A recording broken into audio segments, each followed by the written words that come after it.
Good morning, all of you. This is the second part of 10th chapter of 12th class business studies, and the name of the chapter is financial market. तो जैसा कि हमने first video में financial market, उसके functions, उसके objectives इन और उसके type के बारे में पढ़ा था, अब इस पार्ट में हम लोग स्टॉक एक्सचेंज के फंक्शंस और उसके ट्रेडिंग प्रोसीजर के बारे में पढ़ेंगे। तो जैसा कि आप सामने देख पा रहे हैं, यहाँ पर बहुत सारे फंक्शंस दिए गए हैं जो एक कंट्री का स्टॉक एक्सचेंज परफॉर्म करता है। तो पहला फंक्शन है इकोनॉमिक बैरोमीटर, यानी कि एक स्टॉक एक्सचेंज एक कंट्री की इकोनॉमिक कंडीशन को शो करने का एक पैरामीटर या एक मीटर है जिसपे एक कंट्री की इकोनॉमिक कंडीशन को मेज़र किया जा सकता है और उसकी इकोनॉमिक कंडीशन को या उसके अंडर रजिस्टर्ड फर्म्स को कैसा प्रोग्रेस मिल रहा है या कैसा प्रोग्रेस नहीं मिल रहा है, ये चीज़ मेज़र की जा सकती है। तो ये एक सबसे इम्पॉर्टेंट फंक्शन होता है एक स्टॉक एक्सचेंज का। Second is pricing of securities. Securities की प्राइसिंग, उनका प्राइस क्या होना चाहिए, ये डिसाइड करने का या एक बेटर इन्वायरमेंट जहाँ पर उनकी प्राइसेस जो हैं वो अच्छी तरह से ग्रो हो सके, ये काम करता है स्टॉक एक्सचेंज। और ये काम होता है without any intervention of the government by the market forces demand and supply. Next is safety of transactions. Buying and selling की जितनी भी ट्रांजेक्शन्स होती हैं या उनके बाइंग एंड सेलिंग से जो ट्रांजेक्शन कॉस्ट आती है वो सेफ रहे, वो सिक्योर रहे, उसमें कोई चीटिंग या फ्रॉड ना हो, इस सब चीज़ों का जो काम है वो स्टॉक एक्सचेंज करता है और यही इसके इस्टेब्लिशमेंट का मेन पर्पस भी है। Next is contributes to economic growth. ये इकोनॉमिक ग्रोथ में भी कंट्रीब्यूट करता है। देखिए, जब किसी भी कंट्री की जो इकोनॉमिक ट्रांजैक्शन है वो सेफ रहेंगी, सिक्योर रहेंगी और without any unfair trade practices के वो सर्कुलेट होंगी, तो वो कंट्री जो है एक फेयर पिक्चर जो है अपनी इकोनॉमी की शो कर सकती है या उसकी एक फेयर पिक्चर बनेगी। तो इसीलिए हम लोग कह सकते हैं कि जो स्टॉक एक्सचेंज है वो इकोनॉमिक ग्रोथ में भी कंट्रीब्यूट करता है। Spreading the equity clutch, providing scope for speculation, liquidity, better allocation of capital, promotes the habit of saving and investment। ये इसके अदर फंक्शंस हैं, जिसमें से लिक्विडिटी के बारे में हम लोग पहले ही डिस्कस कर चुके हैं कि लिक्विडिटी क्या होती है। Providing scope for speculation. Speculation मतलब ये एक होप इन्वेस्टर्स के माइंड में या एक होप, एक बिलीव उन्हें प्रोवाइड कराता है कि in future the prices of your securities will increase.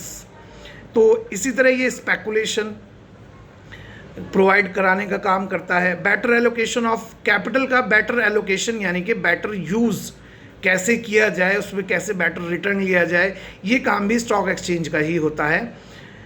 Promotes the habit of saving and investment, यानी कि ये सेविंग और इन्वेस्टमेंट की हैबिट को प्रमोट करने वाला होता है।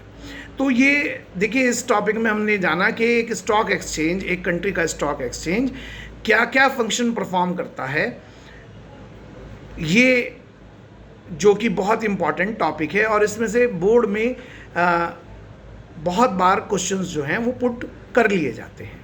ठीक है, अब एक और इम्पॉर्टेंट टॉपिक हम लोग इसका डिस्कस करते हैं, trading procedure on stock exchange.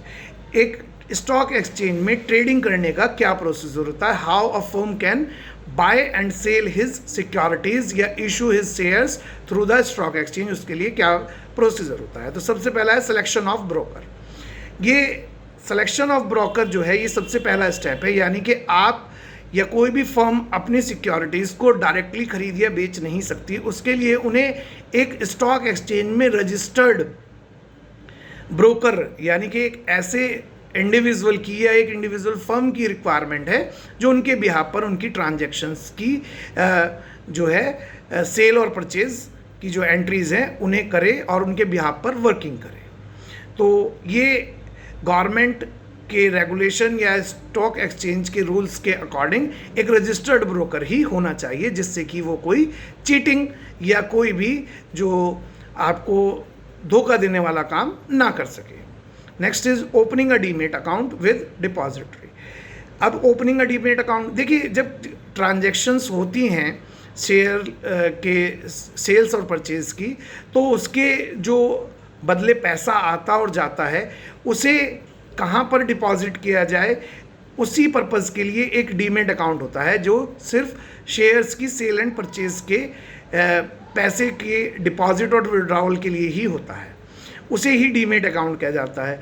और डिपॉजिटरी कौन है? डिपॉजिटरी एक वो फर्म है जिसके बिहाफ पर एक जो ब्रोकर है जो आपने सेलेक्ट किया है वो काम करता है, या डिपॉजिटरी वो फर्म है जो आपकी सेल और परचेज की एंट्रीज को सिक्योरली करती है और अपनी जो चार्जेस हैं वो लेती है, वो डिपॉजिटरी होती है। ब्रोकर को डिपॉजिटरी पार्टिसिपेंट भी कहा जाता है, ये इसका अदर नेम है, या आप कहें एक प्रोफेशनल जो इसका पोस्ट है वो एक डिपॉजिटरी पार्टिसिपेंट होता है। ये अपनी फर्म के बिहाफ पर काम करता है तो डिपॉजिटरी पार्टिसिपेंट कहलाता है, और इंडिविजुअली काम करता है, कोई इंडिविजुअल ब्रोकर है तो वो ब्रोकर कहलाता है। Next is placing the order, order को प्लेस करना for buying a share, selling a share, ठीक है ना।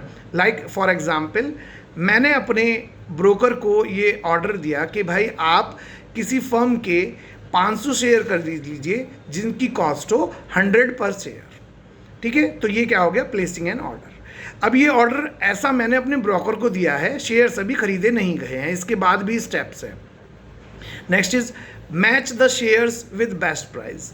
अब जैसे कि हमने ऑर्डर दिया है तो अब हमारा जो ब्रोकर है हमारी डिमांड के अकॉर्डिंग बेस्ट प्राइस पर जो अच्छी सिक्योरिटीज़ हैं उन्हें सर्च करेगा और उन्हें मैच करेगा कि they are according to our demand और नॉट।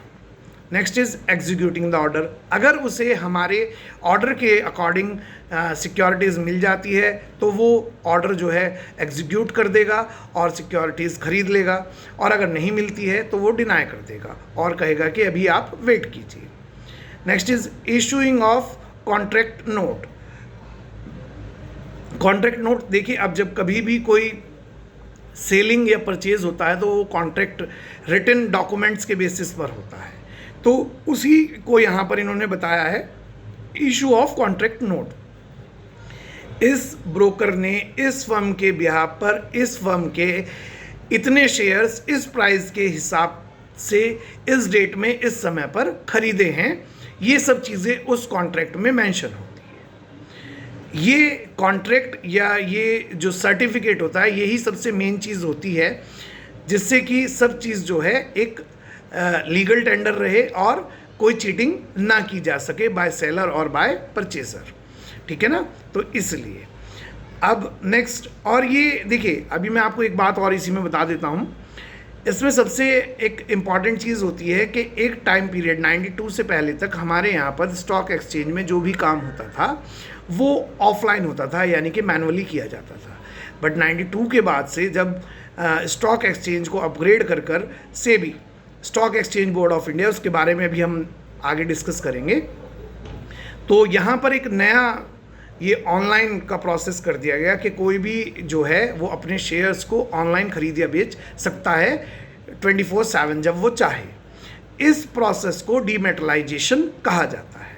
तो वहाँ पर क्या होता है, एक ऑनलाइन सर्टिफिकेट सेल और परचेज का पहले ऑफलाइन होता था, उस ऑफलाइन को दिखाकर अगर आपने पहले से ही शेयर्स खरीदे हुए हैं तो आप उसे डीमेटलाइज करा सकते हैं, यानी कि उसे ऑनलाइन करा सकते हैं। Delivery of shares and making payment, settlement cycle. Delivery of shares, shares की डिलीवरी और उनकी पेमेंट, और settlement time full payment within 2 days according to the rule of SEBI, जो है वो शेयर्स की हो जानी चाहिए at the time of executing the order. आपने कुछ पैसा दिया है, कुछ आपने रोका है कि जब हमें शेयर्स या सर्टिफिकेट इशू हो जाएगा तब दे देंगे, तो उसके लिए यहाँ पर एक प्रोविज़न है कि with in 2 days of contract आपको पूरा पेमेंट करना है एंड आपका जो शेयर्स है वो आपको मिल जाएगा विद सर्टिफिकेट। तो ये जो हैं ये ट्रेडिंग प्रोसीजर है एक स्टॉक एक्सचेंज में सिक्योरिटीज़ को सेल एंड परचेज करने का। अब इसके बाद हम लोग देखते हैं सेबी क्या है और ये क्या काम करता है। तो मैं आपको बता दूं कि जो सेबी है वो स्टॉक एक्सचेंज बोर्ड जो है उसी का अपग्रेडेड वर्जन है, and that is also called the watch dog of stock exchange. उसे स्टॉक एक्सचेंज का या सिक्योरिटीज़ का वॉच डॉग भी कहा जाता है। तो अब देखते हैं, इसमें सबसे पहले हमारे सामने जो है टॉपिक है वो है ऑब्जेक्टिव ऑफ सेबी। सेबी के क्या ऑब्जेक्टिव्स होते हैं? अब देखिए, सेबी का ऑब्जेक्टिव ऑब्वियस सी बात है क्या हो सकते हैं। सेबी का ऑब्जेक्टिव है कि जो सिक्योरिटीज़ हो रही हैं वो सेफली हों, उसमें कोई चीटिंग ना हो, कोई मैल प्रैक्टिसेस ना हो, जो रूल्स रेगुलेशन बनाए हैं सब उसके अकॉर्डिंग वर्क करें। यही सब जो हैं एक स्टॉक एक्सचेंज के या सेबी के आप कह सकते हैं कि ऑब्जेक्टिव होते हैं। बट स्टॉक एक्सचेंज के ऑब्जेक्टिव्स जो हैं वो हमारे सिलेबस में नहीं है, सेबी के ऑब्जेक्टिव्स हैं, तो वो मैं आपको बता देता हूँ। पहला है protect the interest of the investors, यानी कि बिल्कुल सही बात है, जो लोग पैसा इन्वेस्ट कर रहे हैं, जो फर्म्स पैसा इन्वेस्ट कर रही हैं, उनका जो पैसा है वो सेफ रहे। यही एक इन्वेस्टर का जो है इंटरेस्ट होता है, और उसका जो इन्वेस्टमेंट है वो ग्रो करे। तो ये सबसे मेन ऑब्जेक्टिव था सेबी को अपग्रेड करने, स्टॉक एक्सचेंज को अपग्रेड करने का और उसे stock exchange board of India बनाने का। और मैं आपको बता दूं कि मुंबई का जो स्टॉक एक्सचेंज है वो सबसे मेन और सबसे बड़ा स्टॉक एक्सचेंज है, उसे दलाल स्ट्रीट भी कहा जाता है, और उसके द्वारा जो रूल्स रेगुलेशंस सर्कुलेट किए जाते हैं वो ही बाकी जो स्टॉक एक्सचेंज है वो फॉलो करते हैं इंडिया में। नेक्स्ट है promote and develop the stock exchange dealing. Promote and develop stock exchange dealings, मतलब स्टॉक एक्सचेंज की जो डील्स होती हैं उन्हें प्रमोट करना और उन्हें से सबको अवेयर कराना, ये सेबी का काम है। Next, regulate the dealings. Rules जो रूल्स और रेगुलेशंस स्टॉक एक्सचेंज ने बनाई है उन्हें सर्कुलेट करना, उनसे अवेयर कराना, ब्रोकर्स को एजुकेट करना, ये सब क्या हैं? ये सब सेबी के जो हैं stock exchange board of India के मेन ऑब्जेक्टिव हैं, या मैल प्रैक्टिसेस को रिमूव करना, ये मेन ऑब्जेक्टिव्स थे सेबी को अपग्रेड करने के। ठीक है, अब बात करते हैं हम फंक्शंस के। ये जो फंक्शंस हैं ये सबसे इम्पॉर्टेंट टॉपिक है इस चैप्टर का, और मोस्ट ऑफ द टाइम इसी से क्वेश्चन पूछे जाते हैं बोर्ड में, तो इसे देख लेते हैं। पहले हैं प्रोटेक्शन फंक्शन। तो यहाँ पर जैसे कि आप देख पा रहे हैं सेबी के 3 फंक्शंस हैं। पहला है प्रोटेक्टिव फंक्शन, यानी कि इन्वेस्टर्स की, सेवर्स की, जो लोग वर्किंग कर रहे हैं उन सब की जो है ट्रांजैक्शंस की सेफ्टी करना, प्रोटेक्शन प्रोवाइड कराना, unfair trade practices like price rigging, inside trading, है ना, इन सब चीज़ों को रोकना, इन्हें ना होने देना, और सिक्योरिटीज़ को एक प्रॉपर इन्वायरमेंट मिल सके ग्रो करने के लिए, ये काम प्रोटेक्टिव फंक्शन के अंडर आते हैं। Next is developmental functions. Developmental functions यानी कि डेवलपमेंट करना सिक्योरिटीज़ का, ब्रोकर्स का, डिपॉजिटरीज का और किसका? इन्वेस्टर्स का। ये इसके डेवलपमेंटल फंक्शंस के अंडर आते हैं। अपने जो इन्वेस्टर्स हैं, जो कस्टमर्स हैं, उन्हें अवेयर करना, उन्हें एजुकेट करना, ये भी इसके डेवलपमेंट्री फंक्शंस के अंडर ही आते हैं। Next and last one is regulatory functions. Regulatory functions rules regulation बनाना regarding to the investors, regarding to the depositories, regarding to the brokers, those who are working under the stock exchange. ये इसके regulatory functions है। उनकी working को supervision करना, कोई मैल practices करता हुआ अगर पकड़ा जाता है तो उसे इम्प्रिजनमेंट या पेनल्टीज़ लगाना, ये सब काम करना रेगुलेटरी फंक्शंस के अंडर आता है, और ये सब फंक्शंस सेबी के द्वारा परफॉर्म किए जाते हैं। ठीक है, तो इस तरह से ये चैप्टर हमारा फिनिश होता है।